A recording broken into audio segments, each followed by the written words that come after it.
we've got projector magic. The AV guys here are fantastic, so thank you very much. Usually the beginning of my talk is 5 minutes fiddling with the projector trying to get it to work, so it's very nice to not have to do that today. Anyway, so I guess I don't need too big of an introduction. I'm Valerie. Most of what I do at SecureCon is pen testing and vulnerability assessment. So that's probably what I do about 95% of the time. So life is pretty good. I can't complain that much. SecureCon is based out of the Washington, D.C. area. And we focus about half on critical infrastructure and SCADA, and the other half in government and commercial. So I spend about half of my time in power plants with hard hats and strange outfits on, and the other half in weird government buildings. So we have a pretty nice mix. So it gives me a pretty unique perspective on our world right now. I did co-author a book on creating a awareness program. If you are a glutton for punishment, be sure to write a book about a topic that everyone hates. It was pretty interesting. But some of the same principles that I discuss in the book we're going to use today. They'll still apply. I do a lot of social engineering as part of my job. I do a lot of training as well. So this year at DEF CON, I taught RFID and I taught social engineering. So if you want to learn more about that, I've got lots of great resources for you. Physical access. So I got into physical access as kind of a means to an end, right?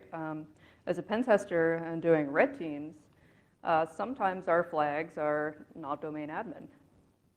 What? Yeah, I saw everybody's heads come up. Sometimes the flag is something different. Sometimes it's, hey, see if you can get in there. See if you can compromise this server. We don't care how you do it.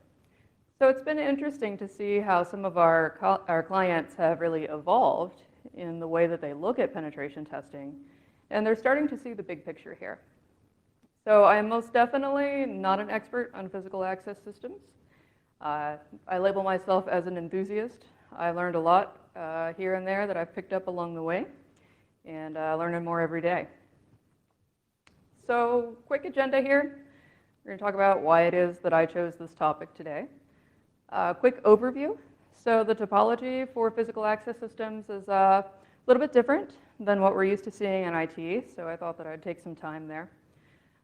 Then we'll talk about why it's so bad. And we'll get into some cool attack surfaces and exploits toward the end.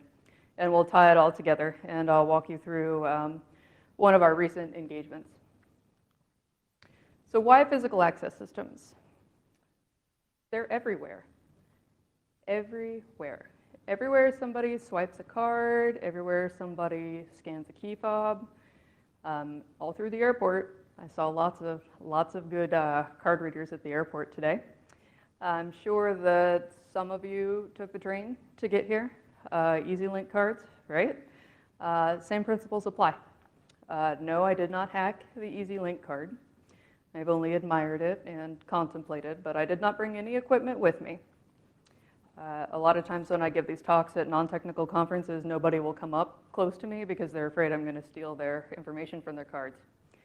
None of that today. No equipment, nothing up my sleeves. We should be good. But some of the less obvious places for these types of systems, hotels. If you're staying at the hotel here, the cards that you use to tap to get into your room, that's a high-frequency access card. Resisted that temptation too. It's still there. And schools. A lot of the schools, at least in the States, the staff will have some type of access card or some kind of access control to get into the building when they have the doors locked during the day. So as I have children, that's a personal interest to me, because if they're running a vulnerable system, I would like to help them fix that so my children are safer in school. So what exactly is a physical access system? So for the longest time when I was first starting out using these in pen testing, to me that meant card and card reader. And that was really all that I had looked at in the past. But there's a whole lot of other infrastructure that supports that. Basically, it's a group of components that will control access to a certain area. So we're going to step through them. Some of these are going to be a little obvious, some are going to be a little bit new.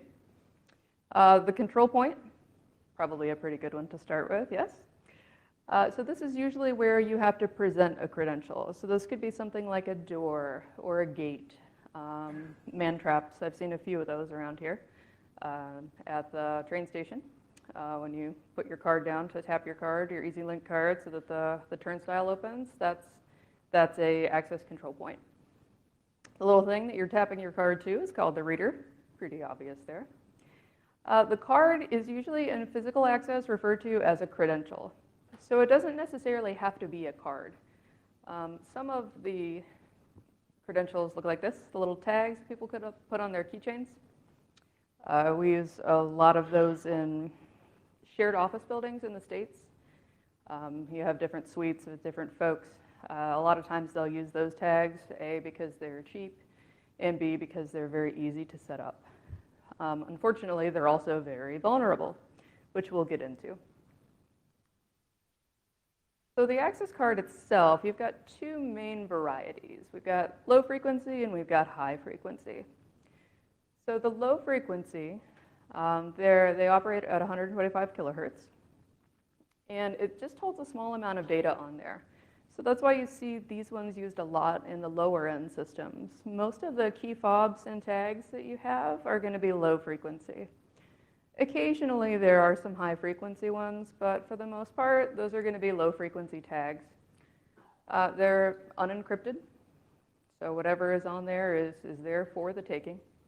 Your EasyLink card is not low frequency, by the way, so your train fare is safe for today anyway. High frequency cards, so these ones are more of the wave of the future, yes? They operate at 13.56 megahertz. And the reason this is so that we can put more data into the wave. So if you're using a low frequency card and you present that to the reader and it beeps, the beep basically means that it has read it, but then there's that delay that you'll get between when the reader beeps and the turnstile opens. So for the low frequency cards, because they're so slow, it doesn't send a lot of data. So if we wanted to send more data, you would be standing there for 5, 10, 15 seconds. And in high volume environments, that's just not acceptable. So that's why we're starting to switch more to the high frequency cards. So the one down here on the bottom, get my laser pointer out here. This card here, this is actually a multi-class card. So inside of this card, you've got your chips here and here. This is where the data lives on the card, that little piece of data that we're going to use as our credential. So the outside antenna here, the outside line there, that's our high frequency antenna. So usually cards have a high or a low frequency, bless you. But sometimes they do have both for environments where they're trying to gravitate away from the low frequency. So basically what happens is when we put this up to the reader will power the little chip inside, and it will broadcast our data to the reader. So the low frequency cards, they're kind of like children. They just shout out their information over and over again. So the low frequency is always, hi, I'm Billy. Hi, I'm Billy. It's not capable of interacting any other way. So that's also why these are used in lower end systems that aren't as sophisticated.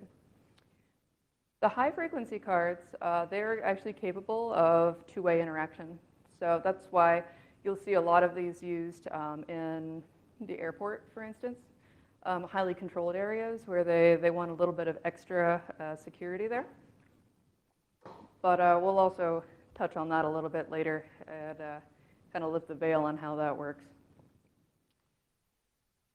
So a quick little visual to kind of go along with that. So this is basically what happens when we present our card to the reader. So you'll notice that I've got these two numbers up here. So in physical access, on these cards, we have two pieces of data. We've got our facility code, and that's usually going to be the same for every system. And then we've got our card number. So this is what will be unique to the card holder. As you can see on the low frequency, we go pretty slow, so we don't want folks standing there for a long time. So that's why it only transmits the facility code and the card number. The high frequency, as you can see, we've got a lot of extra here. So they've added some encryption to this. It's not very good encryption, but it is encryption nonetheless. When the reader actually beeps and it reads the card, the reader does not make any decisions. It's basically just a repeater. So it will read the data and just spit it out on the other side to the access control panel. So from the reader to the access control panel, this is actually copper wire, not Ethernet. The reason for this being these systems, they can't tolerate network latency, right? Because if they have a delay getting back and forth to the server, then you've got people standing there tapping their card over and over again, waiting to get into the building. So currently those use copper wire for that reason. So the access control panel, it's just a small board, and we're going to see a photo of it here in a few minutes. It's not very intelligent. It has a few basic jobs. Its biggest job is to translate. So it will decode the data that it is sent, and it will read the data for the facility code and the card number and compare it to an access list. Now, if you notice down here, the numbers that I have on the chip that's in the card, there are a lot here. But the facility code and the card number are kind of spaced out. IT people would think that this is a security feature, but in the physical security world, this is only custom formatting so that you don't buy cards from anybody else. So this is primary example of security through obscurity right now. They just want to try to lock you into being able to only buy from them. And we're going to see a lot of that in the next slides. The physical access world is very behind IT in that sense. So we've got these little control boards that are making all of the decisions. They do have a mothership, the access control server. That's where everybody, they'll maintain the list of all the card numbers and the groups and who's allowed to go where. Normally Windows, I have not, in my experience, seen a non-Windows access control server. I highly doubt that they're out there. Look at some of the other things that are in here, though. So this is kind of cool. The card format details live in this server. So it's going to be important when we get to some of the other attacks as to why that's cool. And then we've got our door components. So after the controller reads the card number, compares it to the access list, and sees, yes, this card number is active and it is allowed to open this door, it will then send the signal to the door contact. So the door contact is for maglock doors, the ones with the magnets. Trying to think of a good one that's common. The hotel rooms have them, but I know not everybody's staying at the hotel. Probably you've seen them in schools. You swipe the card, you wait. You usually don't hear that click very much, and it releases the magnet so that you can open the door. The electric strike is just a anti-tamper device that will send back to the control server whether the door is open or closed. So if the door is not closed, but it should be, that will send an alarm for somebody to go and look. But normally they don't. And then we've got a request to exit. So that's for the inside of the door. The inside of the door, when you're ready to leave the control area, sometimes that's a motion sensor that will release the magnetic lock. Sometimes that's a button. Sometimes you have to scan your card to get out. So lots of good examples for all of that. Even in the train station, right? That's a request to exit when you swipe your EasyLink card on the way out. So if we put that into more of a graphical representation, this is basically our flow. So the weekend protocol is the protocol that the controller understands. And it's basically just like a modified binary. It's very, very basic. There's lots of great documentation out there if you're interested. It's not too hard to pick up. So that's really the language and the protocol that it's using to talk back and forth. But again, that's happening on copper. So if we were to place a network sniffer close by, we're not going to see this traffic here. We will see some of this traffic where the controller talks to the mothership, but this only happens a couple of times a day. This does not happen very often. So this tiny little circuit board here is really what's making all of our decisions for us during the day as to who is allowed to enter or exit certain areas at certain times. So very rarely will these two talk to each other. So when we swipe, the reader is just a repeater. It just takes whatever it reads and just spits it out to the controller. So the controller is very important, and it is often forgotten. Here's a different diagram to kind of help illustrate it a little bit better. The door contacts are usually at the top here. I have another picture later on that will show it, make it a little bit easier for you to tell which ones are maglocks and which ones aren't. Your strike plate is here, and our reader. And then not all doors have a request to exit. Some do not. It just depends on the way that the environment is set up.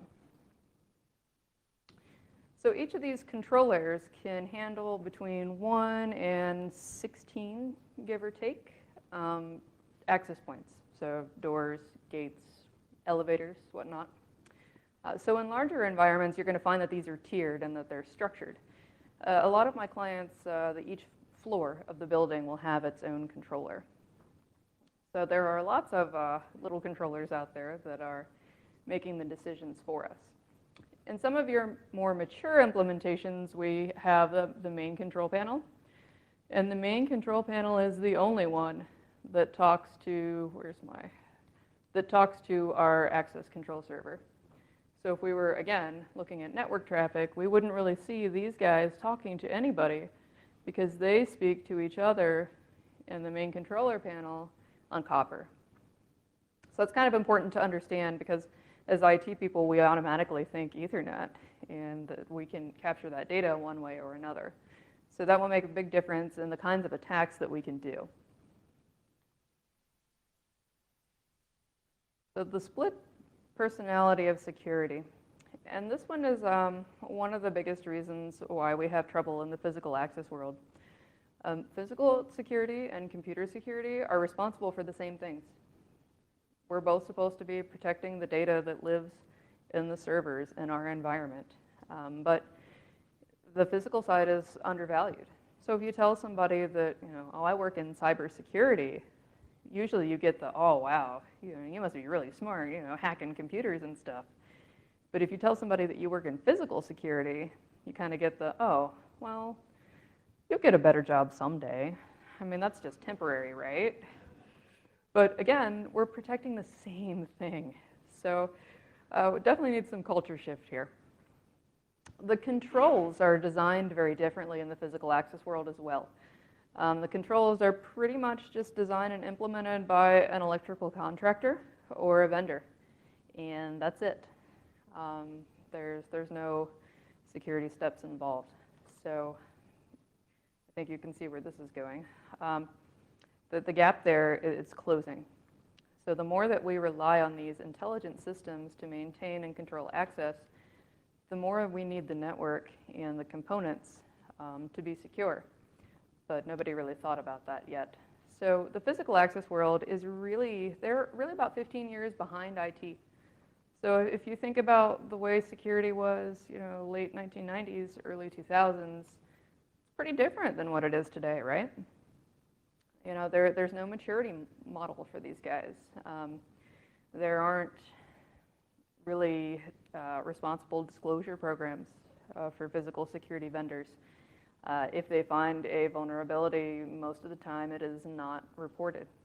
So when you start looking at CVEs, you'll notice that there's not really a lot of information on physical access vendors in there. They're reliant on IT, but they don't understand IT. And that's really where we start to have a big problem, especially with the new systems. So the newer systems, when they install the physical access control server, and they'll put the control panels in. The control panels, the new ones, can talk TCP/IP if you put them on the network. They still make a lot of their decisions, and a lot of their communication is still copper. They decided to move a lot of that to TCP/IP just for monitoring purposes. So it's more of, it's there for health and configuration purposes, not for actual operation. So that sounds all well and good, except for when we look at the architecture and we look at how it's installed, the physical security people will say, hey, we need these hooked up to the network, and we need one of those VLAN things, because we understand that that's secure, that's what we want. Network guy says, no problem, I got you. Here's your own VLAN. Here's all your addresses. We'll hook all your stuff up, make sure that it works, and you're good to go. Vendor comes in, tells firewall guy, hey, we need these 6 ports open so that this can communicate. And once everything works, it's forgotten. But what's important is that because they didn't involve anybody in security, that VLAN is usually routable to everywhere. So there's really no point in having the VLAN because it's not doing its job. But the physical access people don't know that because they don't understand IT. And the cybersecurity people aren't involved. And the network guy says, well, I did my job. You said you wanted a VLAN. There's your VLAN. So we're going to see a lot of things like that throughout the presentation. Just small little mishaps, things that we in IT did a long time ago. So because this is so vendor reliant, we put a lot of trust in the vendors on the physical access side. There's not a lot of evaluation that happens. And HID Global is one of the largest vendors out there for physical access. I'm sure that you've seen their readers around. They're kind of everywhere. Some are obvious, some are not. But they decided that when they started to go to high frequency that they would encrypt things. But again, these are physical access people. They don't understand the same principles that we do in IT. So they decided that they were going to encrypt everything. And they did so with the same key everywhere. So all of the standard security I-class around the world has the same private key. And their thought was, well, nobody would be able to figure out what it was. So at CCC, it's been almost 5 years ago now, there was a presentation by a group of researchers that basically extracted the private key from one of these readers and tested it, and they can reproduce these encrypted I-class cards using that key. So this was a big problem, but HID, again, because they don't have responsible disclosure and the same things that we have on the IT side, just basically kind of brushed it off, and they said, well, you know, there are only a few people that do that. There's not really a threat there. So this is some of the problems that we have. That's one of the paramount problems in physical access. So now we've got all these systems, and this is the latest and greatest in physical access out there with the same private key everywhere. This is important because it's going to be able to enable us to produce our own clones of the cards because we have the key. The physical security culture is also a problem. You know, in IT, we're very used to the break, fix, update kind of environment. You know, Patch Tuesday and all of that stuff. You know, monthly patches and whatnot. On the physical side, once that system is installed, everybody forgets about it. The server group maintains the Windows server for access control. They make sure that it's up, right, and that it gets patched. But aside from that, nobody's really looking at the software that's installed and what's happening there. The lack of technical understanding, like we discussed earlier, just kind of adds to the problem because the physical security people don't know to ask the right questions. They don't know what those questions are. They're also very vendor loyal. So when we exploited this I-class vulnerability recently on a penetration test, wrote it all up. This is how we did it. This is what happened. This is why we were able to do this. Here are the things that you can do to kind of help offset this risk. They took it to the vendor, who you can't actually buy from HID Global direct. You have to buy through, you know, a contractor. They took the report to the vendor, and the vendor said, well, that's not really true. It doesn't work that way.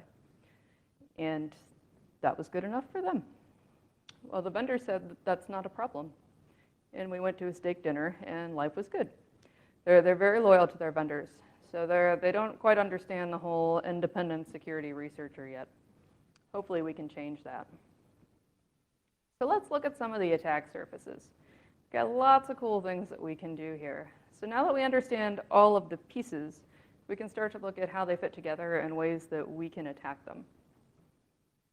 So I don't want to focus just on access cards here, but I do think it's important to at least review some of the attacks that are out there. So if you want to read more about it, I've got some reference links in here that you can go check it out. So in the earlier days of access card attacks, we had the Proxmark III. Now the Proxmark III, for those of you who may not be familiar, is a RFID research tool. We use it for research. We would never use it for malicious purposes, ever. The problem with the Proxmark, while that looks very small, it's about the size of an SSD. So it'll fit in your hand, but it needs an antenna and it needs a power supply. So the antenna for low frequency cards is about the size of a CD. So then you've got the antenna, the cable, the Proxmark, and then I normally use like a cell phone battery pack, like a small juice pack. It doesn't need very much power. But you've got all these things, and you're supposed to be able to carry them and be able to get close to somebody to record their card data without being noticed.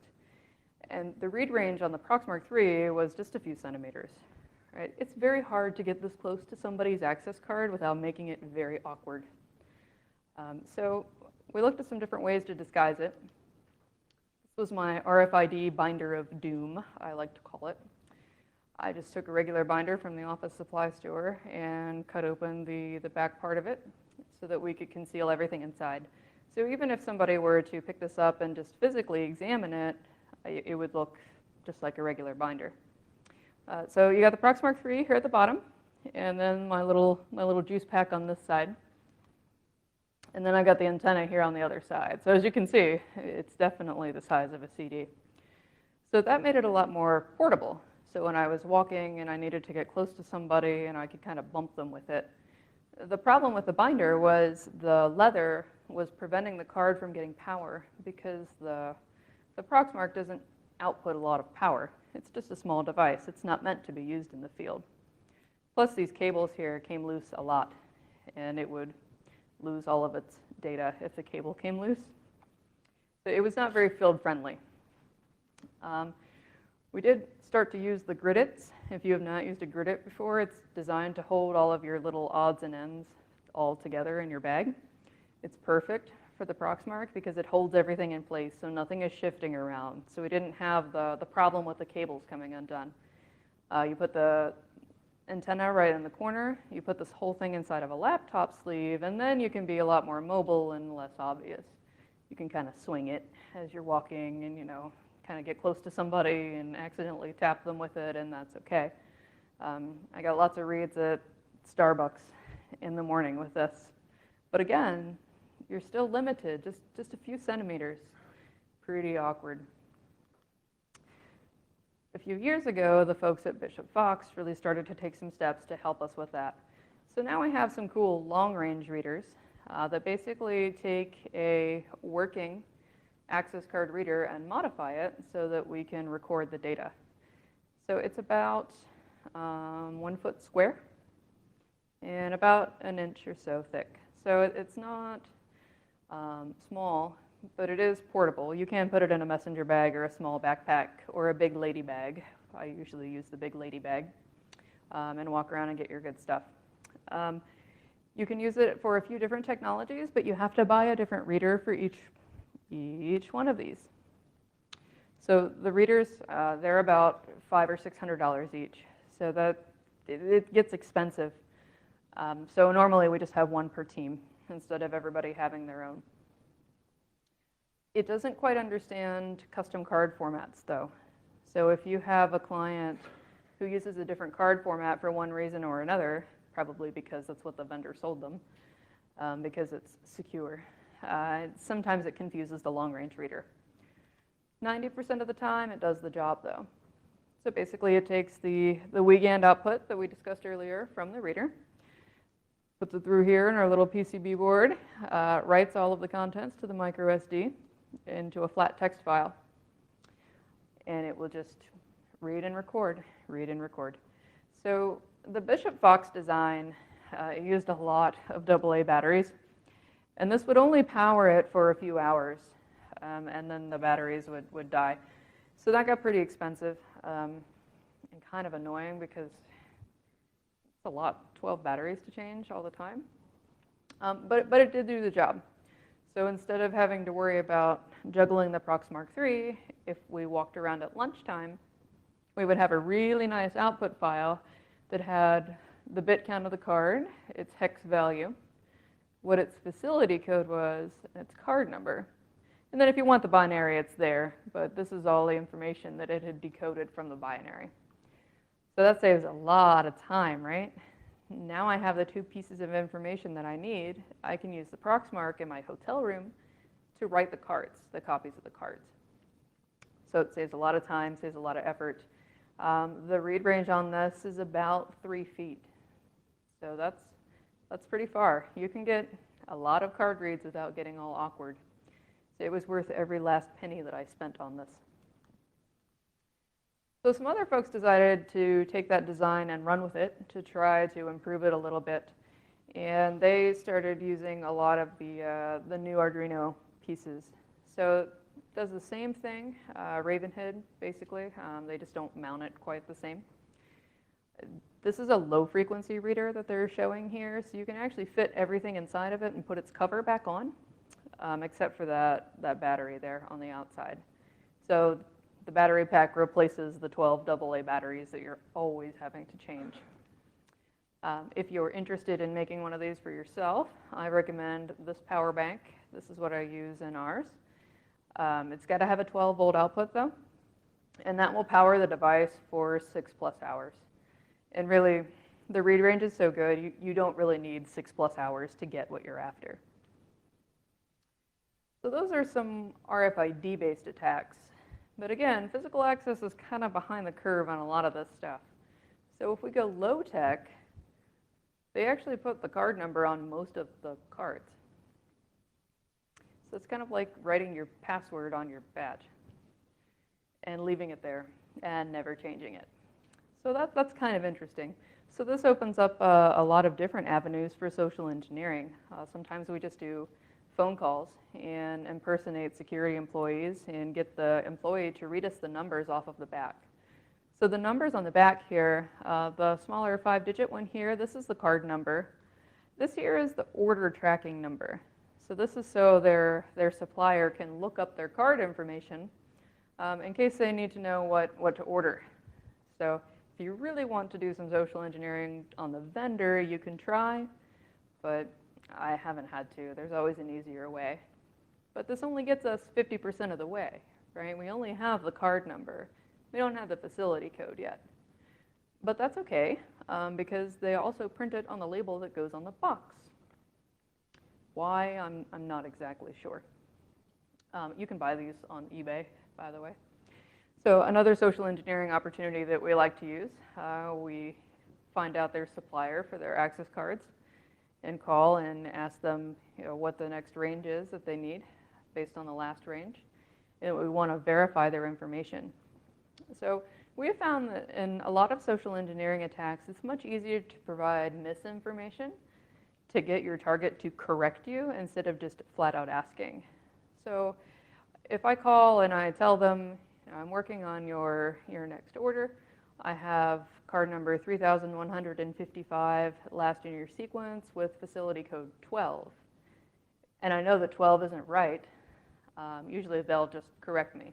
Oh no, it's not 12, it's 122. They laugh, I laugh, and I thank them and wish them a good day. So then we have both pieces. And we didn't need any equipment but the phone. So that's kind of cool, a little cheaper that way. What about the reader? So the reader is not very intelligent, but we can still tap into it if we would like to. So this is a new device that was showcased at Black Hat this year. I have one of these. I have not tried it myself. So it's a small key. The folks that made it are Canadian, which is why it's compared to the Canadian coin. Basically, these three little bays here, you attach wires in the back of the reader. So the readers are pretty easy to pull off of the wall, and then you can install that little piece and put it back on the wall. And it will collect all of the information and send it to your phone via Bluetooth if you get close enough, so that you don't even have to worry about taking it out again, because that just increases your chance of being discovered. It also saves them all local in case you do want to retrieve it and pull your card data off manually. Now it also has a replay action, so if I'm standing close by with my phone and somebody comes and swipes their card and it opens the door, I can actually send a replay command to the key to replay that same information to open the door for me or for one of my coworkers. And it just looks like I'm texting on my phone. Kind of cool. So if you want to check it out, they have the presentation here and the hardware list. They did sell a few at Black Hat. I think they were $20. So it's a very cheap solution to being able to get in. The software for your phone is free. Comes with a device. So request to exit devices. We talked about these just a little bit in the beginning, and I'm sure that everybody has seen these in controlled areas. These sit right above the doors, and usually when you start to approach them, you'll hear a click. That click is it releasing the mag stripe. So it's actually releasing the door lock. This is cool because from the other side of the door, we can start to use this to our advantage, especially in a door like this. Okay, so I had mentioned earlier that we were going to point out ones that had magnetic locks. So this is where the magnetic plates sit in the door. So when it gets the unlock signal, it will signal the magnet to release that on the door. Couple things wrong with this door, though, from a physical security perspective. One of which is there's a really nice gap in between the two doors and a really nice gap underneath. We're going to use those to our advantage to trigger that request to exit device. And on a side note, the hinges are on the outside, so if that doesn't work, you can just take the door off and go that way. It's pretty easy. You can just hit the bottom with a hammer, the hinges pop off, and you just kind of like rest the door off to the side. So for our space in between and underneath of the door, if we want to signal the request to exit device, we use a very sophisticated piece of equipment, a coat hanger. I like to use the one that says "We love our customers" because it makes me smile when I see it in their report. I'm pretty sure that they do not see the same humor, but that's okay. So basically, we undo the coat hanger, we fold it out a little bit, and we make a little flag.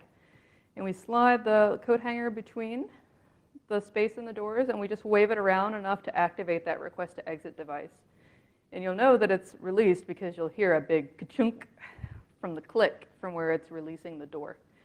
So as you're out walking around, just in your daily life, when you start to go through doors, like in and out of the office or in and out of the mall, just start listening. Like, you'd be amazed at how many of these devices are around. I put a video clip in here. I don't know if it will work or not. So this is how quickly you can pop one of these doors open, and it doesn't work. Oh, wait, let me try. Haha. Yeah, so all he did was slide that hanger up and put it right against the request to exit device, and it popped the door. 3 seconds, tops. So that works most of the time. However, there are some folks that have adjusted that read range of the device to be further out from the door to prevent people like me from putting a coat hanger underneath and waving it around. So I do have another very sophisticated piece of equipment that I use for that. Big balloons. And the ones that you use to make the animals, because they're bigger. You put it underneath of the door and you use a hand pump to inflate it. And you wait until it's just about ready to pop and you let go. And on the other side of the door, the balloon goes like this, and it clicks and the door opens. The only problem with this is when the door doesn't open and you have a very large stack of balloons on the other side that you can't get to. It gets a little bit awkward the next day with the client. You're like, I don't know what your cleaning crew is doing. You should check on that. I don't know. no clue, man.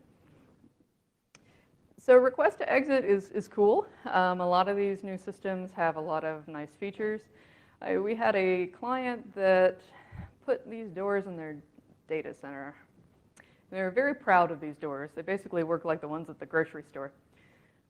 I don't really know why they needed these doors, but they liked it. So if they had their hands full, they could just kind of swipe, and then the door would just automatically open for them. It did have a request to exit enabled on it, so they had to badge in and badge out so that you could account for the time that they were in the data center. But unfortunately, sometimes things are very easily defeated by just giving it a shove. That was a pretty awkward moment too. So he didn't scan anything. He just pushed it open.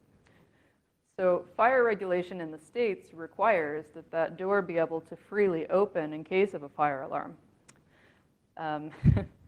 There's a better way to implement it, and it's not this way. So we did help them fix that. They were not nearly as amused as we were, though.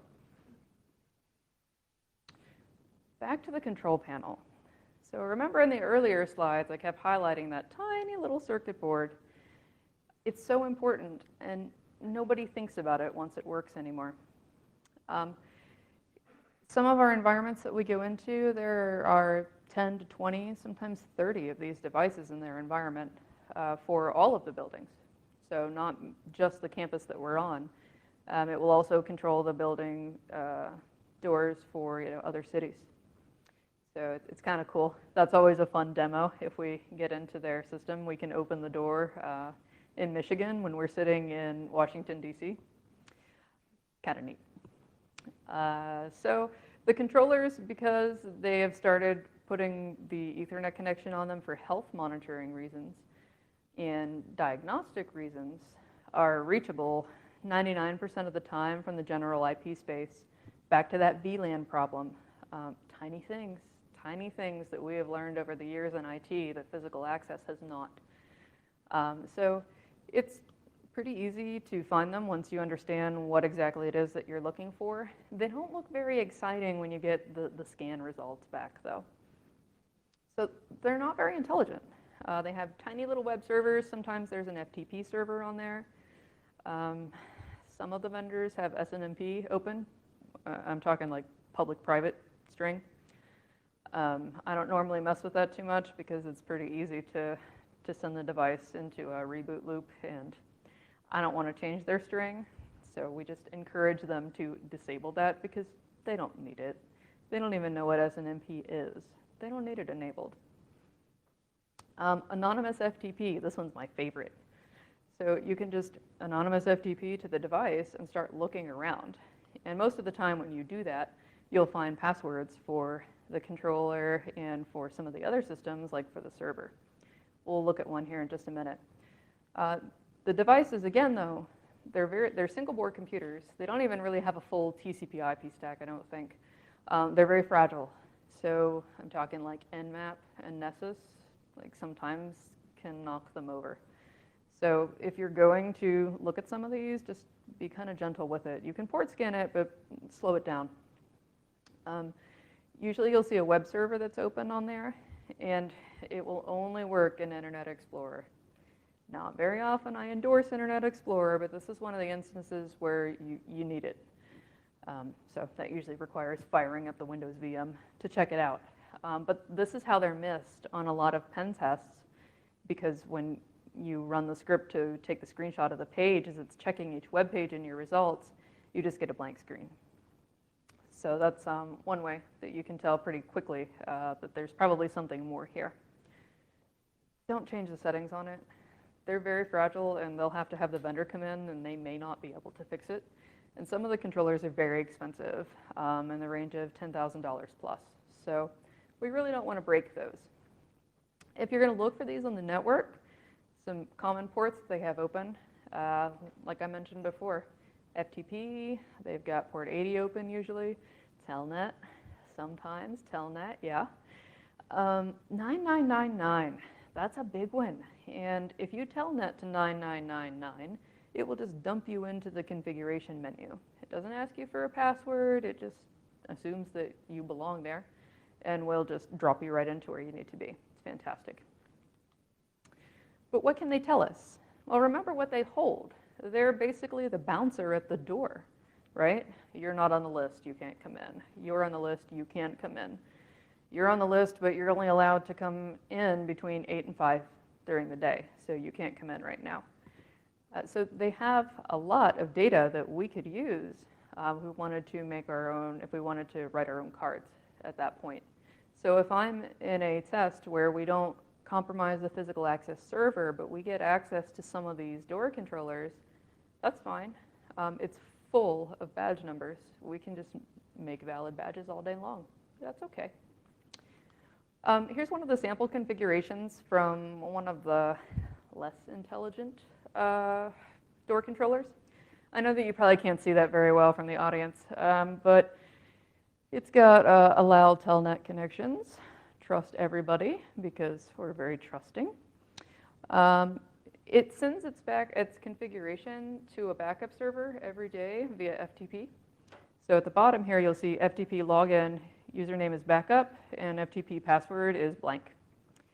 Now, what was entertaining with this was that we were able to use that to get into the access control server itself, and then pull down all the passwords from there, and then just control their entire environment.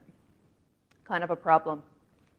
Some of the more intelligent controllers, like I mentioned before, they've got some stuff on there for diagnostic testing and health monitoring. They have a very chatty web server. It's very helpful. It doesn't require a password. You just hit it on port 80 with Internet Explorer, and it will just tell you whatever it is that you want to know. So it's so helpful that it will tell you that, hey, this is my IP, and these are all the IPs of my friends. These are all the devices that are around me that I can see on the network that I can run diagnostics on as well. Okay. It's also got a cool drop-down menu here that will take you, it's a shortcut to every controller that it knows about. So it might have 5 neighbors, it might have 10 neighbors. If you happen to hit the master controller, like we had talked about earlier, then you can see all of them. So it's very useful because you can start to use these to figure out, they're usually based on their names, where in the building it controls. So I don't know, if I was going to do this, I'd probably want something that opens like the data center, or in our SCADA environments, the control room. That'd be cool. They hate it when you do that. So it's very chatty. It's also got a tiny little database on it about all kinds of great stuff, like personnel and tracking. That's cool. I'm interested in those. And it's basically just its access log. Here are all of the scans that I've received, the day, the time, the badge number, and what group they belong to. So now I can just make copies of all of these cards if I want. We can use a different access card each time that we want to go into the building. So it will make it very difficult for them to trace if they're paying attention, which they probably aren't because it's a valid badge, to find where it is that's coming from. So if they figure out that the first badge here is compromised and they deactivate it, that's fine. You know, I've got 500 more. We'll just cycle through. So it makes it difficult on the physical access side to understand what's happening. There's also a tool called Vertex that will go out and help you look for some of the controllers, but this is specific to HID global controllers. So it's cool, it does a lot of fun things, but if your client isn't using HID controllers, it's not going to help you. So we've talked about everything but the mothership. And our mothership in this case is usually a Windows server that has some software on there. And that's pretty much all that it's used for. Sometimes with the smaller implementations, they will host their database locally on the box. So not only will you have access to the software that you can view and modify the access control groups, you can also just dump the database, take it with you, and look at it later in your hotel room. And then you have everybody's card number, everybody's access group, what the card format looks like, and so on. So that's pretty useful. Small things.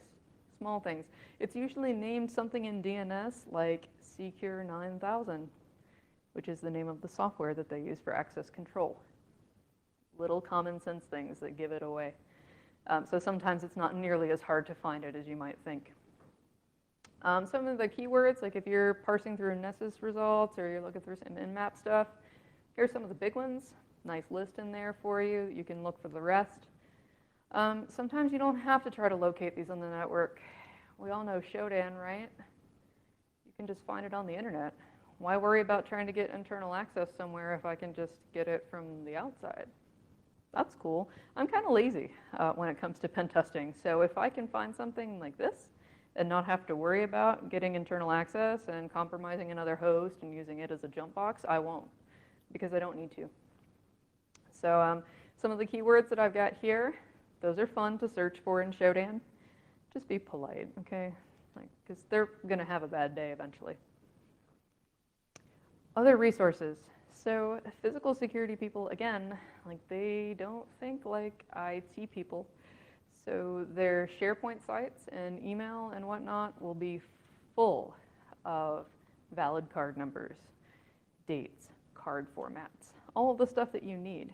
So if, for example, you get access to one of the security officers' accounts on the network, you can probably find all the information that you need to create badges or login information for the actual physical access server somewhere in SharePoint or somewhere in their email, or a lot of their how-to guides have all the passwords in them because security guards aren't expected to remember passwords, I guess. So in the States, they'll let security guards hang out with a weapon at the front door, but remembering passwords is hard, so they don't have to do that part. Never quite understood this logic. Their workstations are great targets too. We actually used one of those recently in an engagement that I was on. We had all their data ahead of time from all the recon that we did off-site. I could tell that they were probably using iClass cards based on the readers, the pictures of the readers that I got from Google Street View. So I already knew what equipment to pack, which was great because those readers are kind of, heavy, and if you got to take all three, then it's interesting at the airport. So I already knew basically what kind of technology they were using because they were, broadcasting photos of their readers on the internet. Awesome. I haven't even left and I already know what I need to do. We used Flickr to find some company photos where people had left their ID cards on for the picture.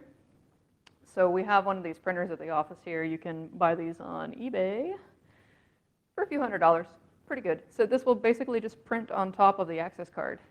So there's none of this, I don't do this run to Kinko's thing and try to self-laminate it and get all the bubbles out so that it looks like a good card anymore. We just use some free software and design it and print it ourselves. So we'll leave with a big stack of cards that already look like badges. And then once we're there, we'll get the data and program them. Once we were on site, we were kind of hanging out. We got some good captures. We got some good card data with a long-range reader for iClass. And we noticed that one of the security stations in the visitor center at 4 o'clock every day, they left it open. Everybody went home at 4 o'clock. The other security station somebody was always at, but this one was always empty from 4 p.m. to 7 a.m. the next day. So that's cool. We used one of our cards that we lifted the data for, browsed in there one night, and used, old school keylogger. So I'm pretty sure they put wireless keyboards in because of this. Just put it in line with their keyboard and captured all their keystrokes and got, their account information for the domain, their account information for the server. They have to be logged into the access control server each day so that they can see who's active and who's not. Some of the more sophisticated systems for the guards, when you scan your badge and it looks up the ID, it will pop up a picture. So if they're paying attention, which they probably aren't, they're supposed to look at the picture and look at you to be sure that, you match the picture on the badge. But they don't always do that. So those pictures, by the way, are usually stored on a open network share. So if I wanted to be sure that my picture came up, I could just replace the JPEG with a picture of me. I did threaten one of them that I was going to replace all of the badge pictures with mine so that they would have to look at me all the time, but I decided that probably wasn't very polite. So from this, we got all kinds of great credentials. 2, 3, 4 shifts worth of credentials because they were coming in and out. as we were collecting keystrokes. We'd go back in with another duplicated card, retrieve our stuff, good to go, right? So we've already have some cards, and that's cool, but like the title says, I don't want one door, I want all the doors. So the physical access server is always kind of the domain admin of the physical access world. That's cool. Back to some of the vendors, how they're not really into the security game yet. I don't really know who decided this was a great idea, but physical access software is usually very expensive and very hard to get. So if I wanted to put the client on my VM, it would be pretty difficult for me to get a copy. But I don't need to because they made a mobile app. So this is available in the App Store for iPhone and the Android Store. And all you have to do is connect to their wireless, which we were able to do very easily since we had valid credentials that we used from the keylogger. We already knew the IP address of the physical access server from the keylogger data that we had collected. And then we just put the credentials in. So this always amuses me that you can turn off encryption because, you know, encryption is hard and they don't always set up the certificate on the server. So from the parking lot, we have access to their physical access system. So instead of cloning cards, I don't really have to do that. I can just wait until my team member gets up to the door, go into the door control for that specific door, and just hit the temporary unlock button and unlock the door as they approach it. No card needed. And you can do this for all of the doors, or you can tell it to lock them all and not let anybody leave. So at that point, that's kind of our domain admin of the physical access world, right? Because if I can disable the head of security's badge, then, I mean, what else is there for me to do? So that's really how some of these vulnerabilities, smaller ones, fit together. So there are a lot of steps that they need to do to really start to secure these systems. And there's a long road ahead. I mean, they're easily 15 years behind us in IT. And it's going to require a really big culture shift to really help them understand these vulnerabilities and help them take steps to prevent them.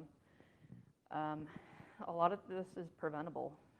I mean, default passwords, no encryption. Again, circa 1999 for us in IT. We just have to help them catch up. So I'm working on a checklist for them to hopefully use with a security buddy from the network side to help them look at some of these pieces in their own network and evaluate themselves if they can't afford for a consultant to come in and do it for them. So if you have thoughts on this, if you've seen it in the wild, I'm very interested in hearing them. It's pretty much just me and my MacBook right now that are trying to help everybody out. So always looking for new ideas. And on that note, I am out of time, but I will be around the rest of today and tomorrow. If you have questions, or if you just like to chat about it, I would love to. So thank you so much.